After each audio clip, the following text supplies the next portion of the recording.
What's up, everybody? We're back again. We got John Ryan in the house. Chad's also here.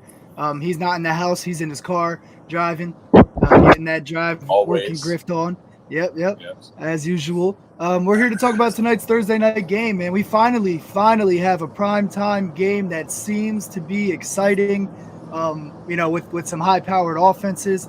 I don't know what the schedule makers have been doing lately. I mean, I felt like it was even like that last year also where there was a lot of pretty either defensive matchups or just like not exciting matchups on primetime games, especially the Thursday night games.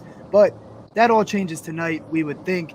We have the Miami Dolphins going into Cincy as 3.5 point dogs after starting the season 3-0. You can get them on the money line at plus 152 on FanDuel right now. I'm sure if you shop around, you might be able to find an even better number. And the over under set at 48.5. Um, John, what are you thinking for this game? I think you're right. I think it's going to be a tremendous show tonight. Certainly more entertaining if you like offense. You know, there's people out there, I guess, that like defensive struggles too, but we've had enough of those on the prime time games. But I am looking at the situation with the under in this play. Be, Not because I don't think it's going to be exciting. You know, 48 points is a pretty high number, but you can have some up and down the field spectacular drives and then field goals. And I think that's what's going to happen tonight. It'll be a game played between the 20s. And I think we're going to stay under that 48.5 total. Well, I like that you just brought up the field goal mention there because one of the bets that I was going to say that I kind of like tonight as a prop is Evan McPherson, the Cincinnati kicker, to have over 1.5 field goals, which you can get on a couple books right now. I think that's a good call just because I feel like they will drive, but I don't know if they'll finish all those scores. They've been struggling to finish their drives, so I like the field goals there. So I'm glad you mentioned that. That makes me feel even better. Obviously, it's always good when what I'm thinking and your little trends and analysis lines up with that. You know that just gives me a better confidence in that bet. But yeah, I like the underlean. I mean, it could go over. You know, if it's a complete shootout. But 48 is a lot of points, and even hitting the under, it could still be a very exciting game, a close game back and forth. So, yeah, I like that. Chad, what were you thinking here? I'm so I, I'm not going to say this is the trap game for this week, but trap game for this week.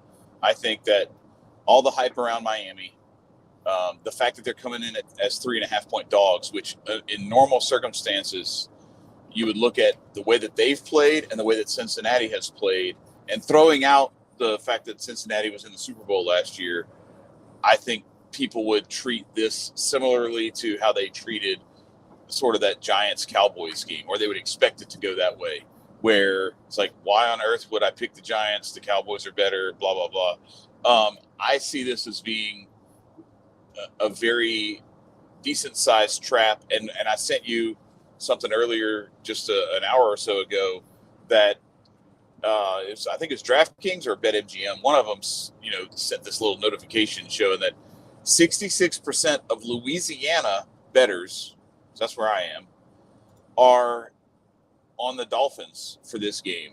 Wow.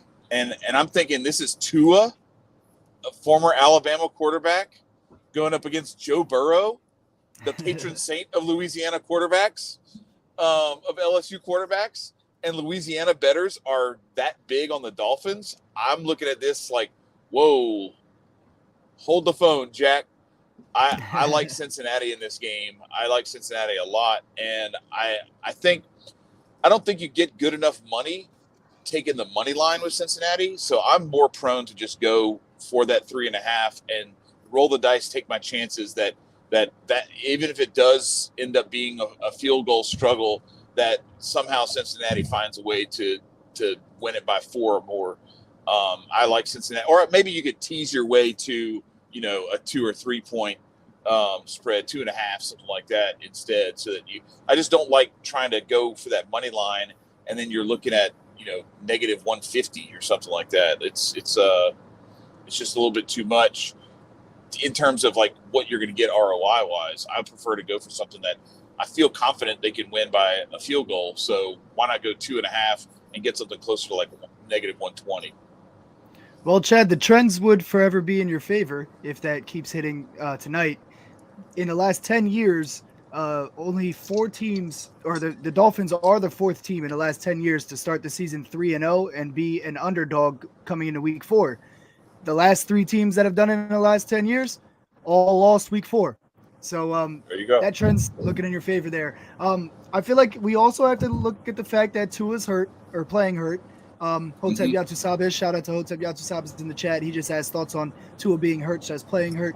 We'll get to that in a second too. But the combination of that, the fact that they just had a very emotional big win at home against the Bills in that close game, with a short practice week to follow. Now I know the Bengals are in the same boat with the short practice week, but they didn't have that dramatic of a win. They coasted through the end of that game against the Jets, and they should be in desperation mode right now. Even being 1-2, they cannot go to 1-3 in that division right now.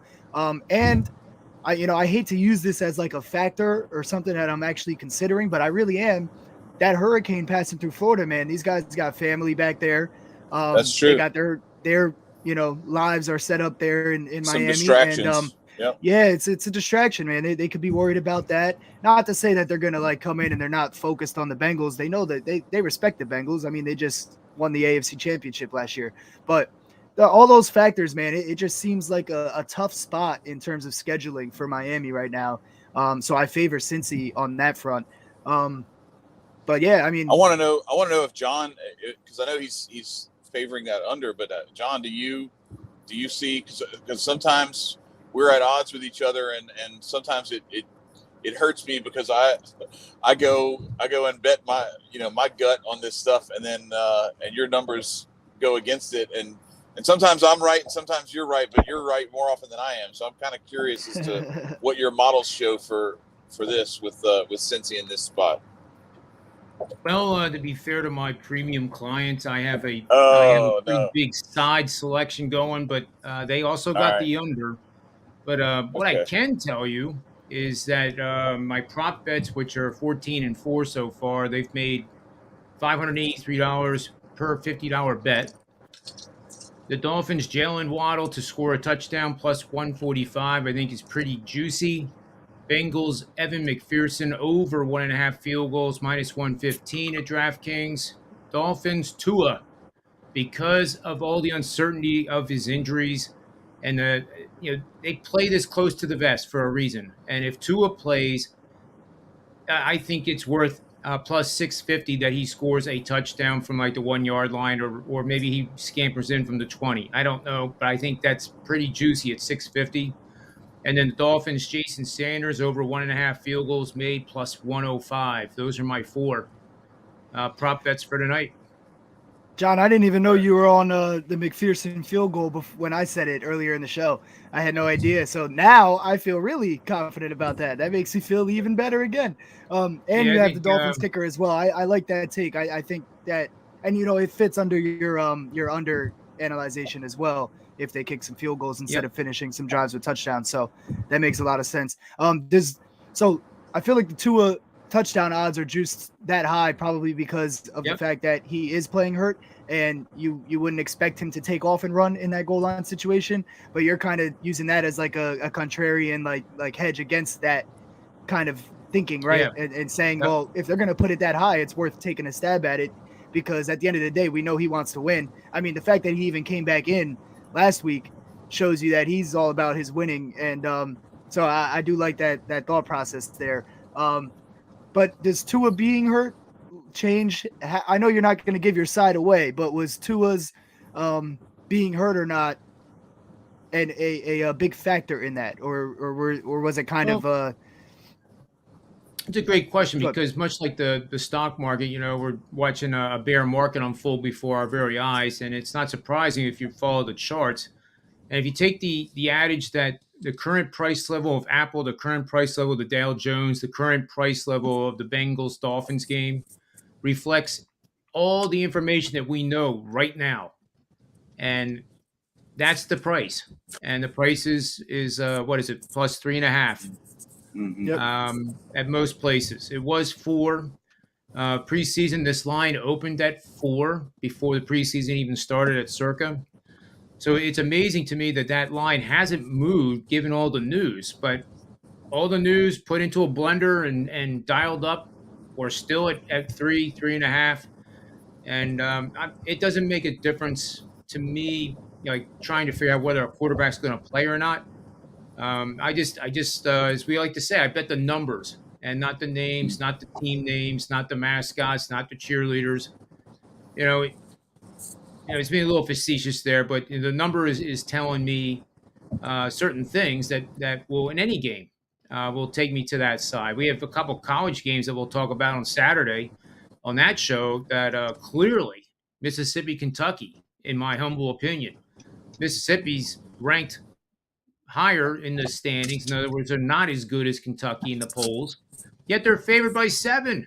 What is that telling you? It's telling you that the betting community has set the standard, not Vegas, because they want equal action on both sides. They're telling you that Mississippi's the better team, and that the pollsters, as usual, get it wrong. So you got to let that work to your favor. So I think the same thing with this game tonight as well. And if somebody sends me a direct message on Twitter, I'll give it to you for free. How's that? Or you can guess what it is. I'll tell you if you're right or wrong. There you go. Hey, Right, there you go. John's Twitter is in the I'll description take- box below. So if you want to take him up you on don't- that, give him a follow first too, though. You better not DM That's him for right. that free pick without a follow first. All right. Yes, Follow Yeah, I and guess follow. that's not too much to ask. Yeah, I got you, John. That's right. Don't worry. That's right. Thanks, Yeah, man. and absolutely, his premium content is worth the price too. I can for assure you sure. that. What I will say, I won't ask you to reveal it here, but I'm going to make my guess, and my guess is that in stock market terms, if we're looking at the relative strength index of these two teams, is that Miami is what I would call heavily overbought, and Cincinnati is at least moderately oversold at this point, based on where they should be, where the talent level is, and everything. And so that's why I favor Cincinnati in this spot. I do, though, like I go back to that 3.5 makes it a little less. Anytime you're looking at just like your standard scores in an NFL game, 7 points, 3 points, that sort of stuff. If I see a number and it's 2.5, I'm like, all right, so I just got to win by a field goal. All right, cool. If it's 3.5, I'm like, I got to win by a field goal and then some other irregularity in there. All right, I don't feel so good about it. So if I can tease my way to a number that is a little easier, to where if it goes into overtime and all I have to do is get a field goal, I feel a little bit better about it. So that's kind of how I'm leaning on that one. I've liked Cincinnati since this thing opened. It was one of the ones that when the lines first came out, I texted AG and I was like, man, this doesn't make sense. Where did AG go? He just disappeared. Well, it's just me and you, John. And hey, that's okay. Maybe the internet. So, there he is. He's back. All right. He's Where'd back. you go? I don't know. I was like scrolling. You know how like when you scroll, sometimes it'll like side swipe you right out of the window. I think I did that. I'm glad by you didn't. accident I'm while glad I you was- didn't hit yeah. end broadcast like. No, Ant no, did way definitely back not. when. No, definitely not. Yeah, I remember that. That was on your longest stream ever when you were going for the Yes. world record. It would have been. Yeah. It would have been longer, but damn it. Yeah, Ant. but yeah, yeah. so that's where I am on that one. But yeah, y'all go give John a follow. John, you've been a tremendous asset to the betting community, and we appreciate you doing us the kindness and the courtesy of coming on and joining us for as many shows as you do. It's a blast, and it's a blast being a part of your shows as well. Yeah, 100%. Yeah, I mean, I appreciate what you guys bring to the industry too. We do it together as a team, and as I say so many times, you can't do this in a vacuum. You can't think that I just found this angle, I'm not sharing it with anybody. Well, that's a bunch of malarkey. I mean, you got to share the wealth, and the wealth is returned. So yeah, that's kind of what our shows are all about here, and that's why I love being on them with you. exactly. Awesome. And John won't say it. He won't come out here and just say it straight up right here. But I'm going to tell you guys, the man is on fire. He started the season 18-2 Absolutely. against the spread in college and NFL. So as Chad was saying earlier, it's way worth the price of the premium package there. You can find his information once you get to his Twitter. So give him a follow there and then take those links and Appreciate it. do what you do with them. But real quick, shout out to JP Lon in the chat. Shout out to Big Mike Raider, and shout out to Timothy Free. What's up, guys? One more prop that I had in mind that I wanted to talk about was Joe Mixon in the passing game. I really like this spot against the Dolphins. It's you wouldn't expect it, but when you look at the numbers, Joe Mixon is Joe Burrow's second favorite target this year. He's one target ahead of T. Higgins, so I mean it's second, third range. But Jamar Chase obviously is the number one target. He's been targeted the most, but then Joe Mixon comes up second. And the Dolphins, they're coming off a game last week where the Bills running backs torched them through the air. They had 13 catches for 115 yards combined between James Cook and Devin Singletary. And I think the other couple running backs that they have over there in Buffalo got a little piece of some action too. So the number's even worse than that if you count all of them. But Joe Mixon gets targeted a lot, and against a team that So does it some seems RJ like they Pirine. haven't. Yeah, that's true. That's true. But I mean, they've been going to Joe Mixon a lot, and his prop is set at over 3.5 on FanDuel right now, and the yards is set at 21.5. I'm just throwing it out there that it's worth a look because when you're looking at this game, you're not thinking Joe Mixon is the second favorite target this year for the Bengals. So I just wanted to put that out there for the people that didn't know that or wouldn't have ever thought about that. But any other props you guys got for today? I like that Mixon one. I think that makes a lot of sense against a Dolphins secondary that has really not been good. They're undefeated, but that secondary is vulnerable. Whether they get their act together tonight, we're going to see. And they better have it together because it's Burrow and they're up against the wall, and they can't, like you guys said, they can't go 1-3 and expect to win the division then. But they are in a pretty weak division. It's just too early to really tell. I think that's the whole point. You can't crown Miami and the Eagles as the Super Bowl matchup because Tua and Jalen Hurts were teammates at Alabama. I mean, come on. Mm-hmm. We got a long way to go, man. This is like a marathon. Yep. Yeah, no, and 100%. that's back to that point that I make about like a lot of times we get exposed to these these 3 or 4 acts of each NFL season where you get this first little window, and then in the second act you get to learn who of these teams is a pretender and gets exposed as such. And then there's always you're always going to have injuries and things like that. So then you could have somebody who actually looks like they're making a comeback, then they fall apart in the second half too. So it's a marathon, and you cannot put all that stock in what happens right now any more than you could put it in what happens in the preseason. So this is a prime spot, I think, for us to find out really how good the Dolphins are and how much maybe the Bengals have fallen off, because we do have to recognize that we could be seeing exactly what the Bengals are these last few weeks, because it's not uncommon for a Super Bowl loser to struggle and not even make the playoffs the following year. Yep. So they were a Super Bowl darling. You know what I mean? They weren't by any means a favorite. They weren't supposed to be there. Get there. It's different than the Chiefs making the Super Bowl last year and then coming out flat this year. It's a situation where they might be still hungover from making it to the Super Bowl because nobody on that team.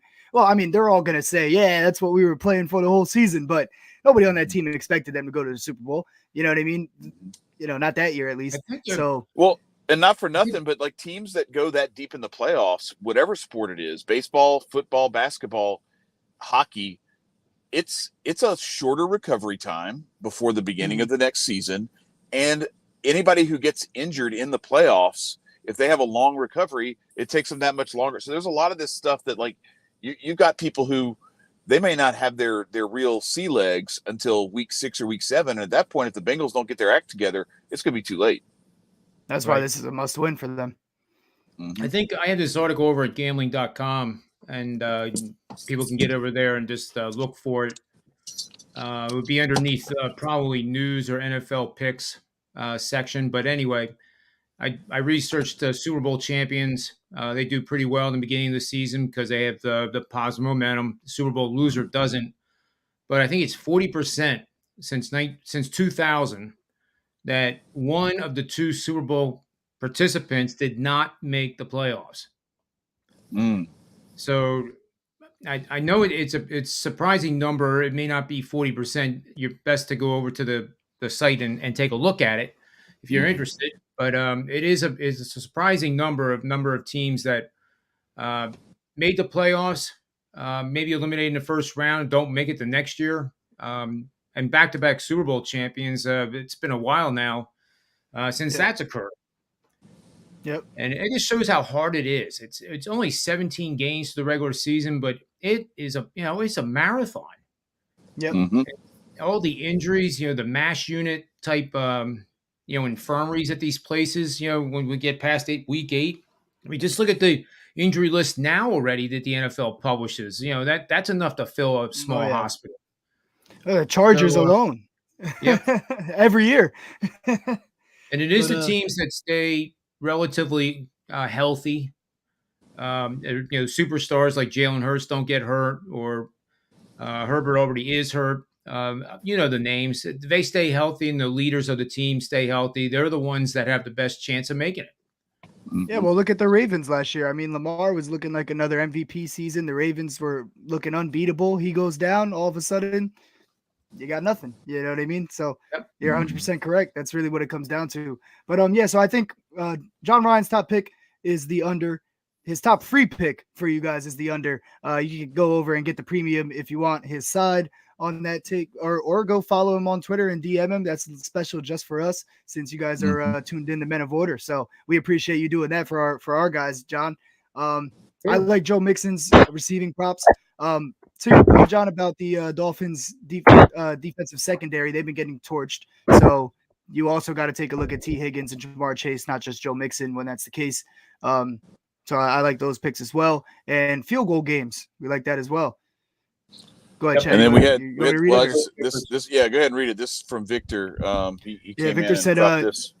He said he can see Burrow over 300 yards, a touchdown for Jamar Chase and Joe Mixon, Mixon for 40 yards rushing, Chase for 90 yards receiving, Higgins for 50 yards receiving, and Tyreek Hill for 40 yards receiving, and Cincinnati to lead in the first and second half. That's what Victor's taking, it looks like.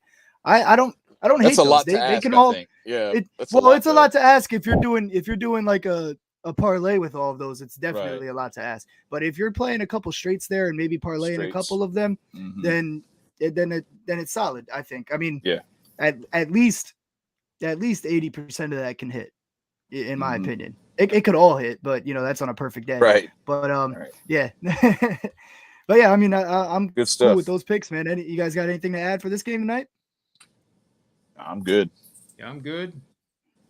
Sounds good. All right, we'll yep, exactly. Appreciate you coming on, John. And we'll have some more episodes dropping throughout the week with some other games for the NFL slate this week. But good luck, everybody, tonight. And let's go Cincy for me and Chad. Let's go. That's right. Peace. Peace, y'all.